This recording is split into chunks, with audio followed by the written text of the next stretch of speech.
नमस्कार, मैं हूं अनुज। आज के मुख्य समाचार में आपका स्वागत है। दया याचिका खारिज करने को कोर्ट में चुनौती नहीं, देश में आपराधिक कानून बदलने वाला है। नया कानून संसद से पारित हो चुका है और राष्ट्रपति की मंजूरी के बाद लागू हो जाएगा। नए कानून के तहत फांसी की सजा पाया दोषी राष्ट्रपति या राज्यपाल के दया याचिका खारिज करने के निर्णय को अदालत में चुनौती नहीं दे पाएगा। भारतीय नागरिक सुरक्षा संहिता की धारा 472 कहती है कि दया याचिका खारिज करने के राष्ट्रपति या राज्यपाल के निर्णय के खिलाफ किसी अदालत में अपील नहीं होगी।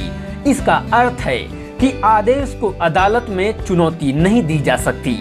दया याचिका पर राष्ट्रपति या राज्यपाल का आदेश अंतिम होगा। नए कानून के मुताबिक कोई तीसरा पक्ष दया याचिका दाखिल नहीं कर सकता। नया कानून कहता है कि दया याचिका दोषी, उसका कानूनी उत्तराधिकारी या कोई रिश्तेदार ही दाखिल कर सकता है। मौजूदा कानून में ऐसी कोई शर्त नहीं है। इससे पहले बहुत बार फांसी की सजा पाए दोषी दया याचिका खारिज करने के राष्ट्रपति के आदेश को सुप्रीम कोर्ट में चुनौती दे चुके हैं। सुप्रीम कोर्ट ने उन याचिकाओं पर विचार किया और मौत की सजा को उम्र कैद में तब्दील भी किया। शत्रुघ्न चौहान बनाम भारत सरकार के मामले में सुप्रीम कोर्ट का 21 जनवरी 2014 का फैसला उल्लेखनीय है।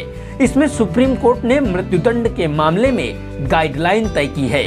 उस फैसले में सुप्रीम कोर्ट ने दया याचिका निपटाने में अनुचित देरी के आधार पर 15 दोषियों की मौत की सजा उम्र कैद में तब्दील कर दी थी। सभी 15 दोषियों ने राष्ट्रपति और राज्यपाल द्वारा दया याचिका खारिज होने के बाद कोर्ट का दरवाजा खटखटाया था। भारतीय नागरिक सुरक्षा संहिता की दया याचिका से संबंधित प्राविधान करने वाली धारा 472 में कहा गया है कि संविधान के अनुच्छेद 72 यानी राष्ट्रपति को दोषी को माफी देने का अधिकार और अनुच्छेद 161 यानी राज्यपाल को दोषी को माफी देने का अधिकार के तहत दिए गए आदेश के खिलाफ किसी भी अदालत में अपील नहीं होगी। राष्ट्रपति या राज्यपाल का आदेश अंतिम होगा। कानून में कहा गया है कि राष्ट्रपति और राज्यपाल के निर्णय पर पहुंचने के किसी भी सवाल पर कोर्ट में कोई जांच नहीं की जाएगी। तीसरे पक्ष को दया याचिका दाखिल करने का अधिकार नहीं होगा। मृत्युदंड के दोषियों की ओर से दया याचिका दाखिल करने के संबंध में नए कानून में एक और खास प्राविधान है। इसके मुताबिक दया याचिका दोषी, उसका कानूनी उत्तराधिकारी या रिश्तेदार ही दाखिल कर सकता है, यानी किसी तीसरे पक्ष को दोषी की माफी के लिए दया याचिका दाखिल करने का अधिकार नहीं होगा। यहाँ उल्लेखनीय है कि पंजाब के पूर्व मुख्यमंत्री बेअंत सिंह की हत्या के जुर्म में फांसी की सजा पाए बलवंत सिंह राजोआड़ा ने मृत्युदंड की माफी के लिए स्वयं कोई दया याचिका दाखिल नहीं की।